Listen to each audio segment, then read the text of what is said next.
Welcome to stone dictation. Dictation 5 second बाद शुरू होगा। Ready start. महोदय, मैं अपने लिए इसे बड़ा सौभाग्य मानता हूँ कि मैं आज के इस समारोह में सम्मिलित हो सका।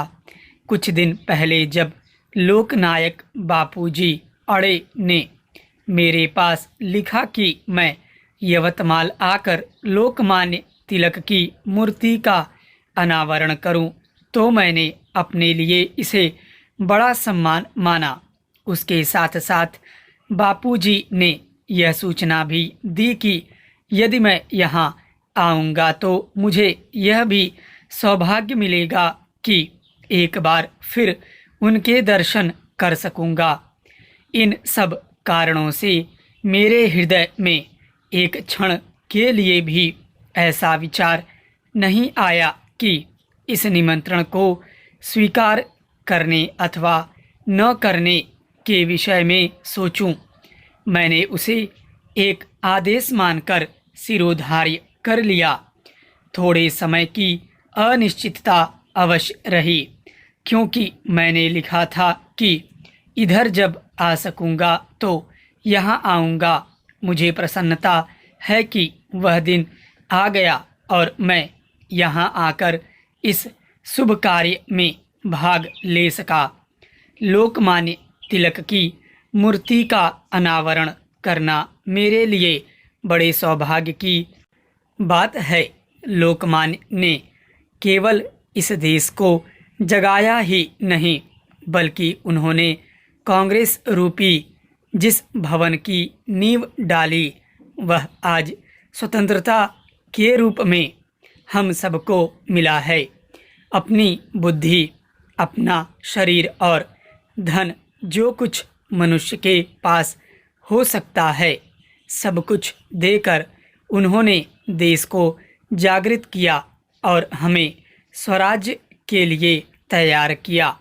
जिस समय हम यह नहीं समझ पाए थे कि उस स्वराज्य के लिए और भी कितने त्याग की आवश्यकता होगी, उस समय उन्होंने हमें केवल यही मंत्र नहीं दिया कि स्वराज्य हमारा जन्मसिद्ध अधिकार है, बल्कि उन्होंने यह भी बताया कि हो सकता है कि ब्रिटिश राज्य के जेल खानों में रहकर हम देश की अधिक सेवा कर सकेंगे।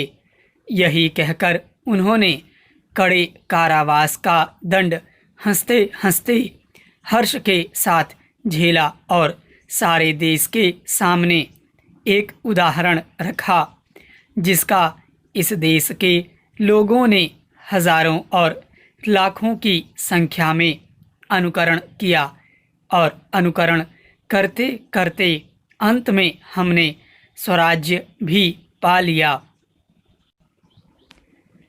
आप लोग लोकमान्य के काम के ढंग से और बहुत निकट के दर्शन से मेरी अपेक्षा कहीं अधिक परिचित हैं।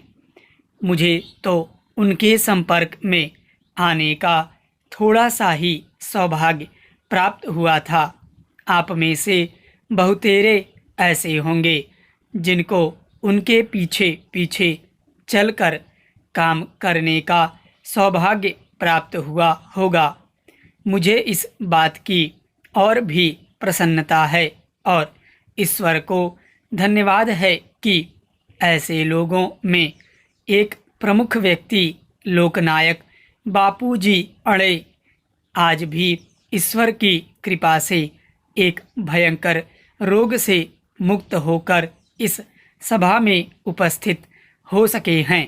मुझे आशा है कि हमें उनका उपदेश बहुत दिनों तक मिलता रहेगा और यह हमारा पथ प्रदर्शन करते रहेंगे।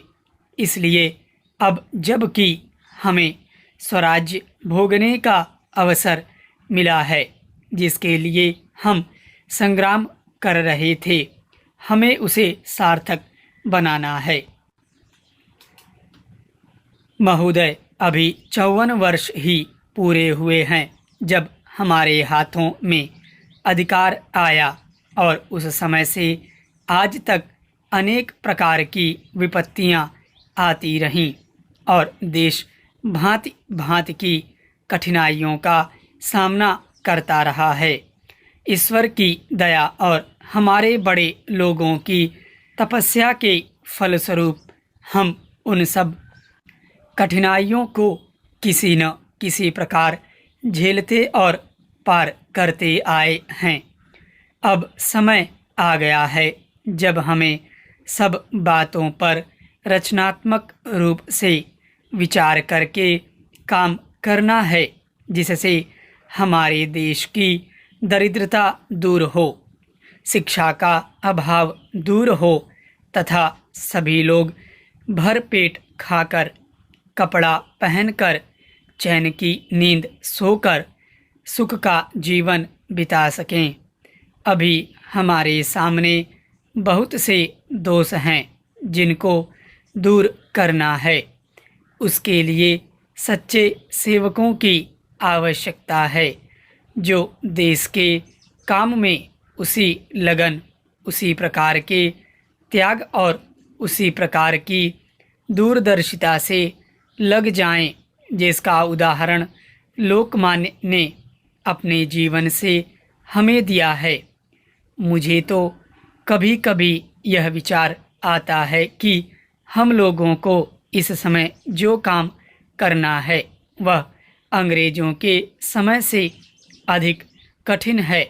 उस समय हम सब विदेशी राज्य के विरुद्ध संगठित होकर काम करते थे और हमारे सामने दूसरा कोई प्रलोभन नहीं था।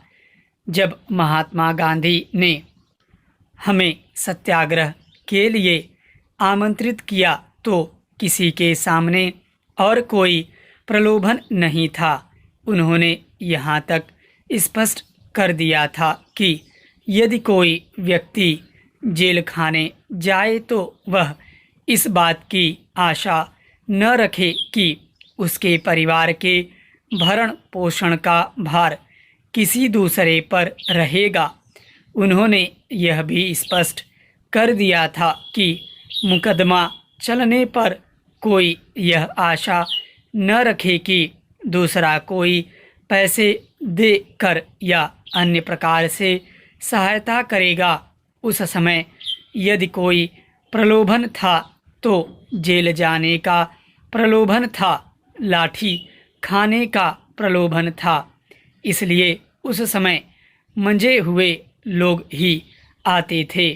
वे तैयार होकर आते और इस काम में जुट जाते थे। उनके साथ सबकी सहानुभूति रहती थी। आज के काम में अनेक प्रकार के प्रलोभन हैं और बहुत लोग जब तब यह भी समझ बैठते हैं कि त्याग का युग तो गया, अब भोग का युग आया है, परंतु बात ऐसी नहीं है। काम करने वालों तथा देश प्रेमियों के लिए त्याग का समय कभी नहीं जाता और भोग का समय कभी नहीं आता। आज के काम में अधिक त्याग भावना की आवश्यकता है, क्योंकि पहले तो कोई चीज़ मिलने वाली थी ही नहीं, तो प्रलोभन क्या होता। यदि सामने थाल परोस कर सुंदर भोजन रख दिया जाए और आशा यह की जाए कि कोई भी वस्तु उठाकर मुंह में न रखी जाए, तो ऐसे प्रलोभन से बचना कठिन है। ईश्वर को धन्यवाद है कि इस प्रलोभन के रहते हुए भी हमारे देश में ऐसे लोग हैं जो उसी लगन के साथ काम कर रहे हैं और करते रहेंगे जिस लगन से उन्होंने पहले काम किया था। स्टॉप।